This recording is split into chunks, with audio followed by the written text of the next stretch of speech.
When Walter and I visited my husband's parents, his mom came to pick us up from the airport. She said I couldn't ride in the car, so I had to walk home. I felt really upset about this, especially because it's a long 3-hour walk, even though I'm strong. I was almost in tears, but thankfully someone helped me out. In the end, it was my mother-in-law who felt sorry for what she did. My name is Jennifer, and I'm 30 years old. I met my husband, Walter, when we were both in college. We love mountain climbing.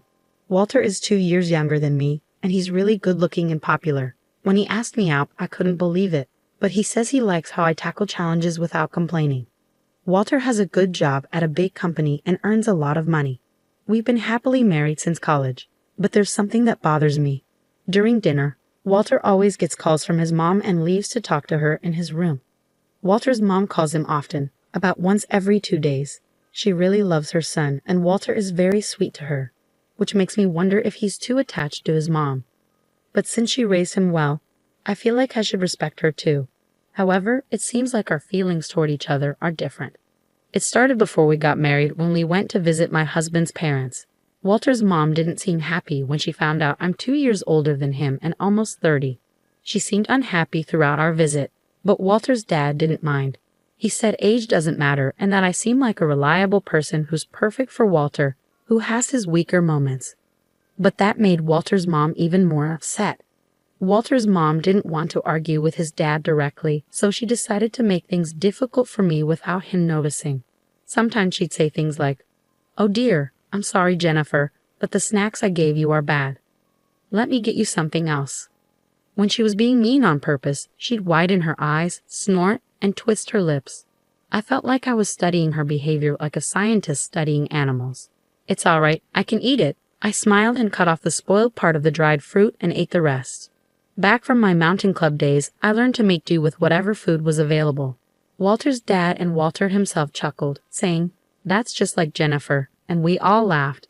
But then Walter's dad told his mom not to serve me something like that again. And the mood stayed light, but I wasn't paying enough attention. "I'm sorry," I said, still laughing, but I caught her quick, sharp glance and heard her tongue click disapprovingly. There were other times, like when she showed off souvenirs from Italy. She gave Walter a nice tie, but for me, it was a cheap t-shirt with a fake logo. "Come on, try on the tie, Jennifer. You too, try on the shirt," she said, with that same expression on her face. I realized it was another jab at me. No thanks. I don't wear ties with casual clothes, and I'm not feeling like trying on a shirt right now, I said, trying to keep the mood light with a smile, but inside, I was really frustrated. After that, I only used that t-shirt for things like gardening in the summer or as a funny prop in photos with my friends. I couldn't stand even looking at it.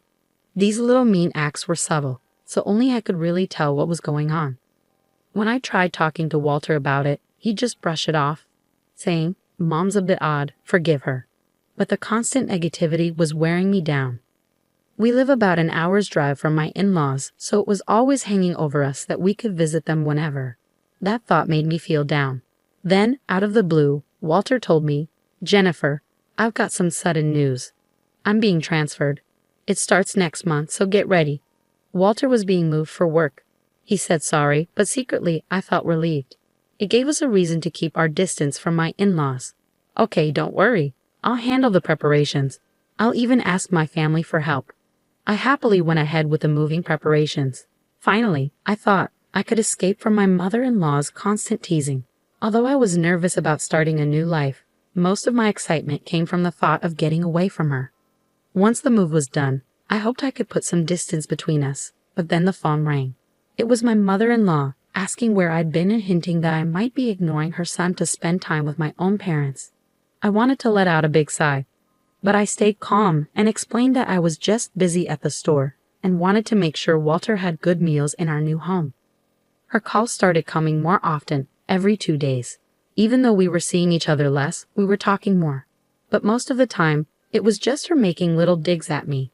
She'd say things like, "My son is sensitive." I wonder if someone as tough as Jennifer can understand him. His high school girlfriend was so delicate, but now his tastes have changed, haven't they? It was always stuff meant to make me feel uncomfortable. It seems like Walter's mom doesn't have another way to deal with her stress. And unfortunately, I became the target for it. It felt like I was just a dumping ground for her frustrations. What hurt the most were her comments about having children.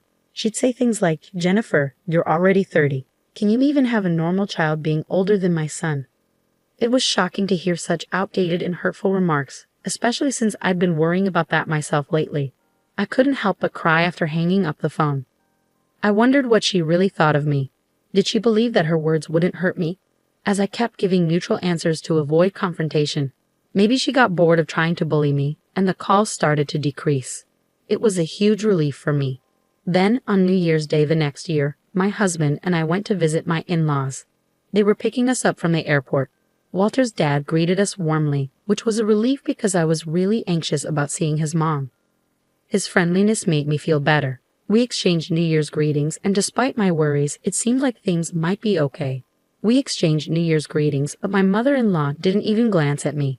Maybe she was upset about my distant response to her constant calls. Our relationship was strained, and I was trying to figure out how to handle it. "Were you tired from the trip? How about we grab a coffee at the airport cafe?" Walter's dad suggested, oblivious to the tension between his wife and me. "Sounds good. Isn't there a cafe on the second floor?" Walter replied cheerfully, and we made our way to a cafe inside the airport. "Should I drive us home?" Walter offered. "No, I'm still comfortable driving," his mother replied curtly. While the men chatted away, my mother-in-law and I sat in silence. "Excuse me, I need to use the restroom," I said after placing my order, and I stood up from the table. "Oh, I think I'll go too," my mother-in-law said, getting up to follow me.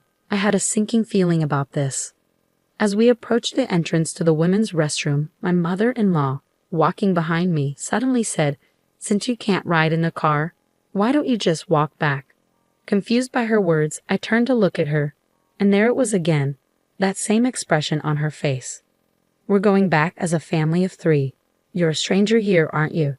I couldn't believe what I was hearing. Walk back from here to my in-laws' house? How far was that? And to call her son's wife a stranger. I stood there, frozen in shock, as my mother-in-law kept hurling words at me. "I've been kind enough to call you often, but you always respond so coldly. Living near your parents' house has made you arrogant. I don't even want to think of you as my daughter-in-law. You're just a stranger, a complete stranger." Her voice was getting louder. I was stunned, but I didn't want to make a scene in public, so I replied quietly, "Yes, I understand." Feeling too embarrassed to go back to where Walter and his dad were, I headed towards the airport exit, feeling heavy-hearted. Even though she told me to walk back, this was an airport, surely there were taxis or buses. I could take one as far as possible and then walk the rest of the way. But more than that, I was worried about how I would face my in-laws after this incident and how I would spend the next few days with them. For now, I searched for transportation to my in-laws' house on my phone.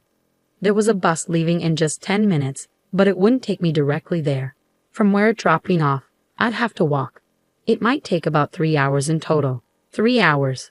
I could manage that with my legs trained from mountain climbing. But there's a big difference between walking for fun and being forced to walk because of harassment. Tears filled my eyes. Was it really my fault? Maybe if I had been nicer on the phone, even after hearing those hurtful things, none of this would have happened. Lost in these thoughts as I walked, I suddenly felt a tap on my shoulder from behind. "Jennifer, why are you walking here?" It was Walter's dad. "Didn't my wife say something to you at the restroom?" "I was on my way there too, and I saw you and my wife talking, and then you started to leave, so I followed you." Looking at his kind face, the tears I'd been holding back finally spilled over, running down my cheeks. "Jennifer, what's going on?" he asked with concern. I made up my mind to tell Walter's dad the truth. So I shared with him exactly what his wife had said, and he became angrier than I'd ever seen him. Oh my, did she really say that to my son's wife? Then, to my surprise, he said something unexpected. "I'll walk with you, Jennifer." With that, he stepped in front of me and began walking. Father-in-law? Don't worry. I used to enjoy mountain climbing, and I went on many trips with Walter when he was little. A 3-hour walk one way is nothing. Sure enough, Walter's dad walked with a steady stride, not at all like someone in their 60s. "Come on, let's go." We didn't tell Walter we were leaving. Is that okay? I suddenly remembered that I hadn't informed Walter about our departure. Walter will be all right. She'll probably convince him to wait. I'll give him a call. With that, Walter's dad took out his phone. He was sending a text to Walter's mom. He let her know that he was walking back with me and that the car keys were in his bag. While we waited for the bus, Walter's dad's phone rang. He answered, and I could tell from his tone that he was trying to control his anger. It must have been Walter's mom on the other end. "I heard what you said to Jennifer. If you're going to talk like that, then I won't ride in the car either." I could hear Walter's mom's panicked voice shouting from the other end. "That's not true. She said she wanted to walk for exercise." I was more bewildered than anything. "We'll discuss this when we get home," Walter's dad said firmly as he hung up and pocketed his phone. Maybe because Walter's dad's phone was busy, mine started ringing next. It was definitely Walter's mom. Walter's dad and I exchanged a glance. What could she want now? To tell us to get in the car? I definitely wasn't going to pick up, so I decided to ignore it too. Father-in-law and I quietly boarded the bus and continued our walk after getting off. "This way is a shortcut. There's a slope here for a while. But let's do our best," he said, occasionally offering advice as we walked. It almost felt like we were climbing a mountain together, but I hadn't planned on walking so much today, and I was just wearing regular boots. Father-in-law had on leather shoes. This is going to be tough on our feet, I thought to myself, but I only asked once. Father-in-law, are your feet okay? Won't walking for a long time in those shoes hurt them?" He glanced at my feet and squinted. "Looks like we're in the same boat. It's unbelievable that she would make a woman walk so far in those shoes." We both thought about calling a taxi, but neither of us said anything, wanting to defy Walter's mom. "But Jennifer, you're strong. You're walking such a long distance without complaining. I bet that's what attracted Walter to you," he said, making me feel a little better. After a long walk, we kept going, stopping at a grocery store to buy drinks from vending machines to stay hydrated. About 3 hours later, as the sun started to set, we finally reached my in-laws' house. Their car was parked out front. Mother-in-law and Walter must be inside. "We're back," Father-in-law announced as he opened the front door, and Walter rushed over. "Jennifer, I was so worried." "What happened? Why did you suddenly decide to walk back for exercise? Did Mom say something?" "No, that's not it. Mom told Jennifer to walk back," Father-in-law explained, looking understandably exhausted as he took a seat near the entrance. Mother-in-law, who had just come out of the living room, looked shocked and pale. "No, that's not true. It's not what happened. It seems there's been a misunderstanding." "What misunderstanding?" I couldn't stay silent any longer. "You said, since you can't ride in the car, why don't you walk back?" "Didn't you?" I stated plainly. I despise lying, and this situation reminded me of my mountain climbing club days. A 3-hour walk one way was good exercise. Walter glanced at his mother. "He knows I'm not the type to lie," I added. The eyes of Walter, his father, and I were all fixed on mother-in-law.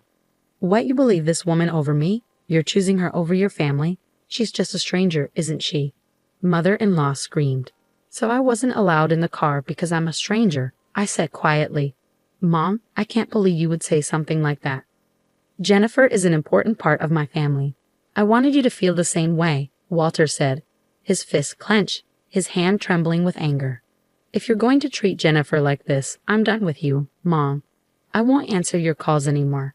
Don't contact Jennifer either," Walter declared, taking my hand firmly. "Let's go." Walter wait, but Walter slammed the door shut, and without a backward glance, he took my hand and we started walking. A year later. "Hey Jennifer, Walter, come check out this view. It's amazing up here." Walter, his father, and I were out mountain climbing together. 6 months after the New Year incident, Walter got a transfer and we moved back to our old neighborhood. After what happened at the New Year celebration, Walter's dad decided to get a divorce and move closer to our house. Climbing together on weekends has become a regular thing for us. "Shall we have lunch here?" At the summit, we eagerly began preparing our meal. As we worked, Father-in-law started talking. Mom went on a spending spree after the divorce. Even though the property was divided fairly, it seems she's already having financial troubles. Maybe she was feeling lonely. The divorce was tough, with lots of crying and screaming. Maybe it's best for both of us to have some distance now. She needs to expand her world too. Otherwise, she's the type to take out her stress on those close to her. I listened quietly to their conversation. I'll focus on my own world so I don't have to unload my stress onto others. Looking out at the view from the mountain with my dear family, I made that promise to myself.